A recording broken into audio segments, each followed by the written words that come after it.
Sejarah dan asal-usul kota Pontianak. Kota ini dikenal sebagai kota Khatulistiwa karena dilalui garis Khatulistiwa. Di utara kota Pontianak, tepatnya Siantan, terdapat Tugu Khatulistiwa yang dibangun pada tempat yang dilalui garis Khatulistiwa. Kota Pontianak memiliki beberapa julukan, seperti Kota Khatulistiwa, Kota Seribu Parit, dan Pontianak Kota Bersinar. Etimologi nama Pontianak yang berasal dari bahasa Melayu yang dipercaya ada kaitannya dengan kisah Syarif Abdurrahman yang sering diganggu oleh hantu kuntilanak ketika dia menyusuri Sungai Kapuas. Menurut ceritanya, Syarif Abdurrahman terpaksa melepaskan tembakan Maryam untuk mengusir hantu itu sekaligus menandakan di mana Maryam itu jatuh. Maka di sanalah wilayah kesultanannya didirikan. Peluru Maryam itu jatuh di dekat persimpangan Sungai Kapuas dan Sungai Landak yang kini dikenal dengan nama Kampung Beting.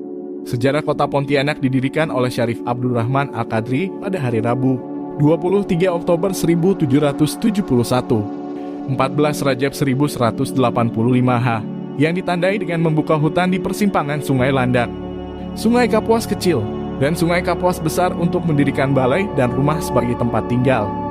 Pada tahun 1778-1192H, Syarif Abdurrahman dikukuhkan menjadi Sultan Pontianak.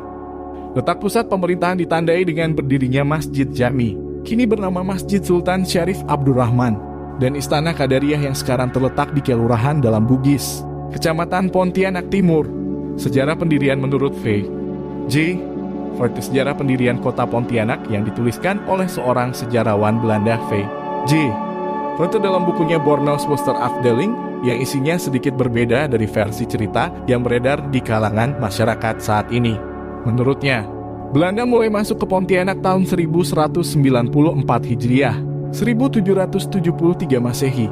Dari Batavia, penulis bahwa Syarif Abdurrahman, putra ulama Syarif Hussein bin Ahmed Al-Qadriyah, atau dalam versi lain disebut sebagai Al-Habib Husin, meninggalkan kerajaan Mempawah dan mulai merantau. Di wilayah Banjarmasin, ia menikah dengan adik Sultan Banjar Sunan Nata Alam dan dilantik sebagai pangeran. Ia berhasil dalam perniagaan dan mengumpulkan cukup modal untuk mempersenjatai kapal pencalang dan perahu lancangnya. Kemudian ia mulai melakukan perlawanan terhadap penjajahan Belanda. Kota Praja sesuai dengan perkembangan tata pemerintahan. Maka dengan Undang-Undang Darurat Nomor 3 Tahun 1953, bentuk pemerintahan Landscapgemeente ditingkatkan menjadi Kota Praja Pontianak. Pada masa ini urusan pemerintahan terdiri dari urusan pemerintahan umum dan urusan pemerintahan daerah yang ada. Masa Kota Madia dan Kota Pemerintah Kota Praja Pontianak diubah dengan berdasarkan Undang-Undang No. 1 Tahun 1957, Penetapan Presiden No. 6 Tahun 1959, dan Penetapan Presiden No. 5 Tahun 1960, Instruksi Menteri Dalam Negeri No. 9 Tahun 1964, dan Undang-Undang No. 18 Tahun 1965, maka berdasarkan Surat Keputusan DPRD GR Kota Praja Pontianak No. 021 atau KPTS atau DPRD GR atau 65 tanggal 31 Desember 1965. Nama Kota Praja Pontianak diganti menjadi Kota Madia Pontianak. Kemudian dengan Undang-Undang No. 5 tahun 1974, nama Kota Madia Pontianak berubah menjadi Kota Madia Daerah Tingkat II Pontianak. Berdasarkan Undang-Undang Nomor 22 Tahun 1999 tentang pemerintah di daerah mengubah sebutan untuk pemerintah tingkat II Pontianak menjadi sebutan pemerintah Kota Pontianak. Sebutan Kota Madia Pontianak diubah kemudian menjadi Kota Pontianak. Akhirnya luluh juga hati Pangeran Tumenggung. Kesadarannya muncul. Lama Empung menata Pangeran Samudra bukan sebagai musuh, tapi sebagai keponakannya yang di dalam tubuhnya mengalir darahnya sendiri. Pangeran Tumenggung melemparkan senjatanya. Kemudian Pangeran Samudera dipeluk. Mereka bertangis-tangisan. Dengan hati tulus, Pangeran Tumenggung menyerahkan kekuasaan kepada Pangeran Samudera. Artinya, Nagara Daha ada di tangan Pangeran Samudera. Akan tetapi, Pangeran Samudera bertekad menjadikan Bandar Masi atau Banjarmasin sebagai pusat pemerintahan sebab bandar itu lebih dekat dengan muara sungai Barito yang telah berkembang menjadi kota perdagangan. Tidak hanya itu, rakyat Nagara Daha pun dibawa ke Bandarmasin atau Banjarmasin.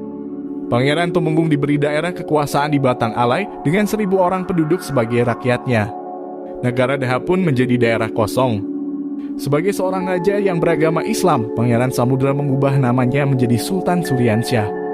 Hari kemenangan Pangeran Samudera atau Sultan Suryansyah, 24 September 1526, dijadikan hari jadi kota Banjarmasin atau Bandarmasin. Karena setiap kemarau landang panjang air menjadi masin asin, lama-kelamaan nama Banjarmasin atau Banjarmasin menjadi Banjarmasin. Akhirnya Sultan Suryansyah pun meninggal. Makamnya sampai sekarang terpelihara dengan baik dan ramai dikunjungi orang.